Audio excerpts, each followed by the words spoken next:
Good morning friends. स्वागत है आपका आपके अपने YouTube channel study with Ravi Thakur पर। चलिए आज की द हिंदू एडिटोरियल वोकैबुलरी की शुरुआत करते हैं। वोकैबुलरी के पीडीएफ के लिए आप मुझसे टेलीग्राम ग्रुप पर जुड़ सकते हैं। मैं अपने टेलीग्राम ग्रुप का लिंक इसी वीडियो के डिस्क्रिप्शन बॉक्स में डाल दूंगा, तो आप डिस्क्रिप्शन बॉक्स में जाकर मेरे टेलीग्राम ग्रुप के लिंक को एक्सेस कर पाएंगे। तो चलिए शुरू करते हैं आज की द हिंदू एडिटोरियल वोकैबुलरी। आज की वोकैबुलरी का पहला वर्ड है स्ट्रक्चर। स्ट्रक्चर यहाँ पे नाउन की तरह यूज हुआ है। इसका मतलब होता है किसी के प्रति किसी की बहुत कड़वी तीखी आलोचना करना या फिर निंदा करना किसी तरह की, उसको बोला जाता है स्ट्रक्चर। सीवियर क्रिटिसिज्म और disapproval of something, that is called structure. Next word है प्लेनरी। प्लेनरी यहाँ पे एडजेक्टिव की तरह यूज हुआ है। इसका मतलब होता है पूरा, विस्तृत या फिर परिपूर्ण होना कोई भी चीज, उसको बोला जाता है plenary. Used about meeting that should be attended by everyone who has the right to attend, that is called plenary. अगला शब्द है फ्यूजिटिव। फ्यूजिटिव यहाँ पे नाउन की तरह यूज हुआ है। इसका मतलब होता है पुलिस के डर से भागने वाला व्यक्ति, जिसको हम बोल सकते हैं भगौड़ा, फरार या फिर जिसको तड़ी पार किया गया हो, उसको बोला जाता है fugitive. A fugitive is someone who is running away or hiding, usually in order to avoid being caught by the police. That is called fugitive. Next word है कन्विक्शन। कन्विक्शन यहाँ पे नाउन की तरह यूज हुआ है। इसका मतलब होता है कोर्ट के द्वारा अपराधी ठहराया जाना, दोषी ठहराया जाना, उसको बोला जाता है conviction. The action of finding someone guilty of a crime in a court of law, that is called conviction. Next word है एमिनेबल। अमिनेबल यहाँ पे एडजेक्टिव की तरह यूज हुआ है। इसका मतलब होता है किसी भी बात को, किसी भी स्थिति को खुशी से स्वीकार कर लेना, बड़ी स्वेच्छापूर्वक या सहजता से मान लेना, किसी बात को या किसी स्थिति को स्वीकार कर लेना, उसको बोला जाता है amenable. Happy to accept something, willing to be influenced by someone और something, that is called amenable. Next word है ग्रेचुइशियस। ग्रेचुइशियस यहाँ पे एडजेक्टिव की तरह यूज हुआ है। इसका मतलब होता है ऐसी कोई बात जो अकारण ही हो, बिना किसी कारण के हो, या आवश्यक हो, फिजूल हो, अनावश्यक हो, उसको बोला जाएगा gratuitous. Something unnecessary and often harmful और upsetting, that is called gratuitous. Next word है स्केदिंग। स्केदिंग यहाँ पे एडजेक्टिव की तरह यूज हुआ है। इसका मतलब होता है किसी के प्रति अत्यंत कठोर विचार होना या फिर किसी की तीखी आलोचना करना, उसको बोला जाता है स्केदिंग।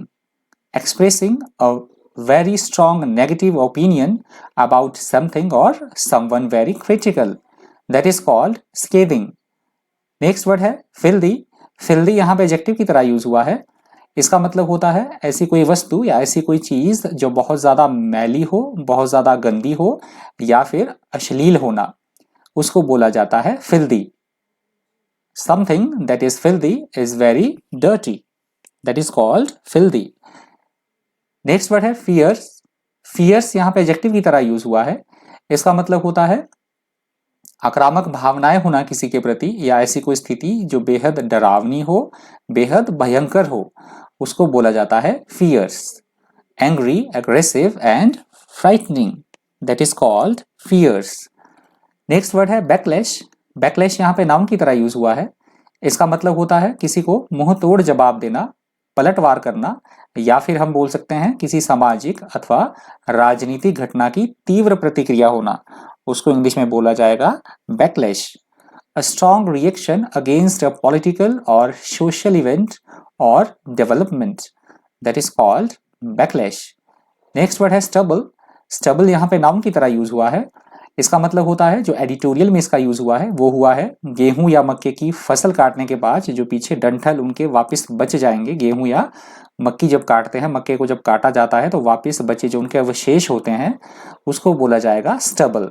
या फिर हम बोल सकते हैं शेव करने के बाद जो छोटे छोटे बाल आते हैं, पुरुषों की दाढ़ी छोटी छोटी होती है जब, तो उस सिचुएशन में उसको भी बोला जाता है stubble. The short part of corn, wheat, etc. that are left standing after the rest has been cut, or the short hairs that grow on a man's face when he has not shaved for some time, तो उसको बोला जाएगा stubble. Next word है इनकॉन्ग्रिटी। इनकॉन्ग्रिटी यहाँ पे noun की तरह use हुआ है।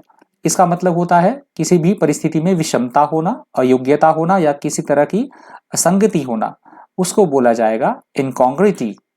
The quantity of disagreeing being unsuitable and inappropriate, that is called incongruity. Next word है कॉन्स्पिक्यूअस। कॉन्स्पिक्यूअस यहाँ पे एडजेक्टिव की तरह यूज हुआ है। इसका मतलब होता है ऐसी कोई बात या ऐसी कोई स्थिति जो एकदम बिल्कुल सुस्पष्ट हो, एकदम बिल्कुल साफ हो, या हम बोल सकते हैं प्रत्यक्ष तौर पर, और उसे इंग्लिश में बोला जाएगा कॉन्स्पिक्यूअस। इजीली सीन और noticed, that is called conspicuous. और आज की वोकैबुलरी का अंतिम शब्द है इम्पेटस। इम्पेटस यहाँ पे नाउन की तरह यूज हुआ है।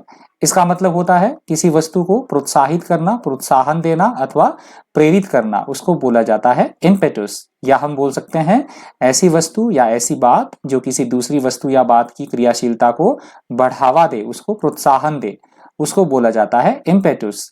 Something that encourages something else to happen, that is called impetus.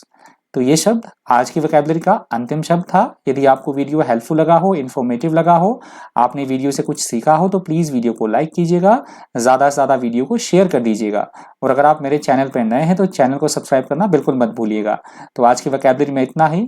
Thank you, thanks for watching.